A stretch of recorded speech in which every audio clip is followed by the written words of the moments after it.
First of all, how did you become good? He's not okay, she's not okay, he's not okay, he's not okay, he's not okay, she's not okay. Compared to all these people, I am a good man. From where did you get the idea that you're good? Tell me. You have compared yourself with lots of people and you labeled everybody as bad, and now you feel good. Somebody who thinks he is very good, in his mind, nobody in the world is okay. The more good you think you are, nobody is okay for you. Is that so? Isn't it so? People who believe they are very good people, nobody wants to go anywhere near them because they're so good, no life can happen. Your goodness is only in comparison with something else, isn't it? Yes? And you establishing yourself as good and making all these people are totally wretched people, then I am a really good man, isn't it? Isn't it so? Good people won't get anywhere, either in this world or in the other world. Can you take a joke? Do you have good digestion?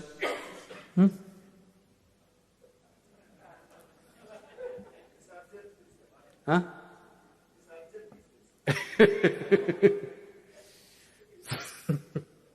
I was not talking about that digestion. One day, in his previous life, Shankar Pillai was a good man. After a brief illness, he died. Being a good man, he naturally went to heaven. He landed up at heaven, there at the reception committee of angels, opened his account book. Page after page, good deed, good deed, good deed, good deed, good deed. Cover to cover, only good deed. Then the angels were in confusion. Then they came to Shankar Pillai and said, Mr. Pillai, there's a little problem here. He asked, what is the problem? He said, the angels said, see here we have various kinds of accommodation in heaven, various levels of accommodation. One bad deed means highest heaven, sea front view. 2 bad deeds, next level of accommodation, 3 bad deeds, next level of accommodation, like this. But no bad deed, we don't have such a place. We really don't know what to do with you. You are the first man to come like this. Shankar Pillai thought, what nonsense. In the world, nobody wanted to come near me because I was such a good man. I lived with the hope of getting to heaven, and even here problem? Then the angels had a discussion and they arrived at a conclusion. They said, don't you worry, Mr. Pillai, we have found a solution. Your body is still intact there. We'll give you 3 hours of life. Just commit one bad deed, we'll put you in the highest heaven, nothing is lost. Lo, Shankaran Pillai became alive here. Then he sat there thinking how to commit a bad deed. An hour and a half passed away. See, he's not like you, he has no practice.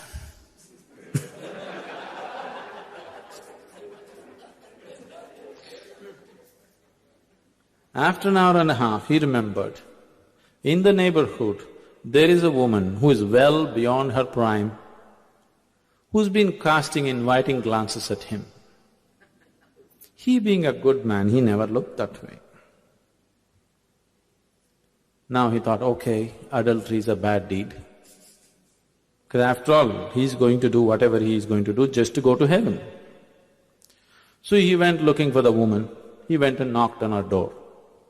She came and opened the door. When she opened the door, Shankaran Pillai said, I want you. Why, Mr. Pillai, just yesterday evening they told me, you're on your deathbed, what is this? He said, it doesn't matter, I want you.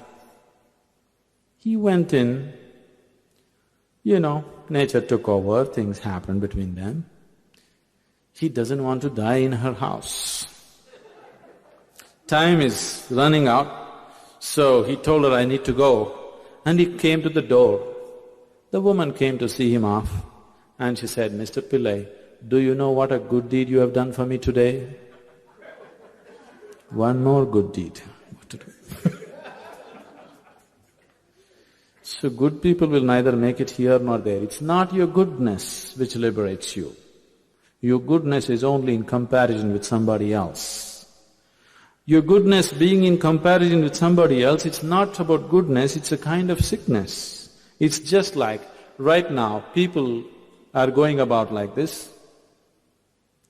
They are happy, they don't know what joy is. Their happiness is just that they have things that other people don't have.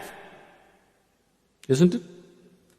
Now let's say, you are all very hungry, but my stomach is full, and I feel so happy that nobody has food, but at least I have something to eat. Is this happiness or sickness? Humanity is suffering from the sickness which is passing off as happiness for most people. Isn't it so? Their sense of happiness is only because what other people do not have. Most people would not be touching the things that they value right now if everybody had it. You hang a big stone around your neck, this stone has become so precious and become such a source of pride because everybody does not have it. If everybody had these big stones around their neck, you wouldn't touch it. Isn't it so? So, this is a sickness. This sickness is passing off as goodness, happiness. This sickness will not liberate you. If you're joyful by your own nature, you will be fine with life around you. You will not do anything life negative when you're alive and joyful, isn't it? Have you noticed this? Whenever you're happy, you're very magnanimous and generous, have you seen? When you're very happy, whatever anybody does, it's all right, you can look beyond those things. Yes? When you're unhappy, you have a problem with everybody in the world.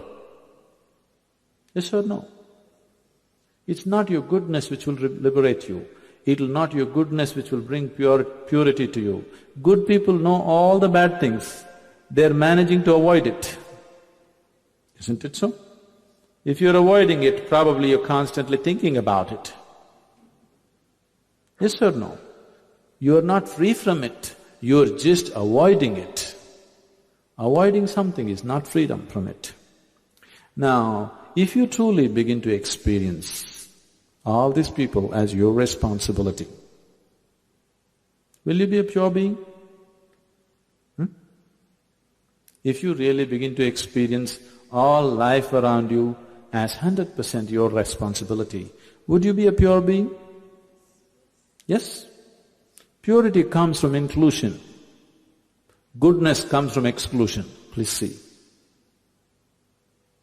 You become good because you excluded somebody. He's not okay, she's not okay, he's not okay. From this you become good. But only when you become inclusion, you become pure. With exclusion, you cannot become pure. Please see. Your goodness is coming from exclusion, isn't it so? It'll not work. It'll only cause pain to you more, and good people are always in pain. They're wondering, I'm such a good man, but my business is not working properly. My neighbor is such an evil man, but his business is going on well.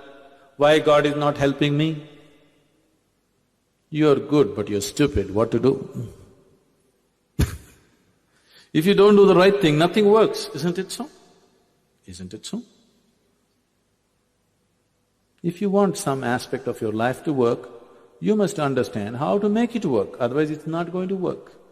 If you are thinking God will come and help you, I want you to understand, God won't lift His little finger for you. God, what you refer to as God, is Creator. As a Creator, He has done a fantastic job. Can you think of a better creation? You don't understand? Can you think of a better creation than what is there right now? No. As a Creator, His job is just absolute, isn't it? Now it's your job. God is not a good manager, He's a bad manager. He's a great creator. Management is your job. If you manage it well, it happens well. If you don't manage it well, it doesn't happen well. It's as simple as that. If God or divinity is there in everybody, why some people are good, some people are bad? If God is there in you, everybody should be good. So I'm asking, who ever told you God is a good man? God is not a good man. Is He bad? No, He's not bad. This good and bad is your problem. This good and bad problem is created by your mind because you have labeled everything as good and bad. This good and bad, right and wrong is all your nonsense, isn't it? What was thought to be very good 100 years ago is unbearable today. Yes? What you think is very good, your children hate it. Yes? So what is good and bad? It's your nonsense, it's got nothing to do with life, isn't it? Yes? What's good and bad is all your mental nonsense. It's got nothing to do with life as such. So don't put creator into your categories. That which you call as the creator is neither good nor bad. Right now, is electricity good or bad? Very good. Stick your finger into it and see.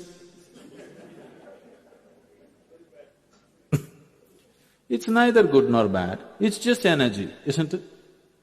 You can make wonderful things out of it, you can make terrible things out of it. That's what you're doing. You can make this into something very wonderful, you can make this into something very terrible. It's your choice. Whatever you have made out of it, whose responsibility is it? Whose responsibility is it? If you see I am responsible, would you make this into a terrible thing? Would you?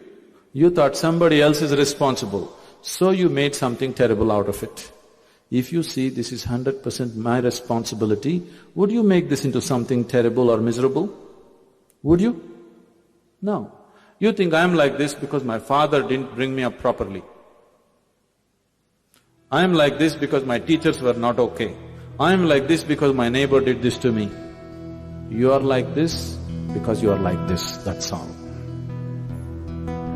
If you see this is 100% my responsibility, you will make this into something really wonderful, isn't it so? You think something else is responsible, so you are becoming an accidental existence.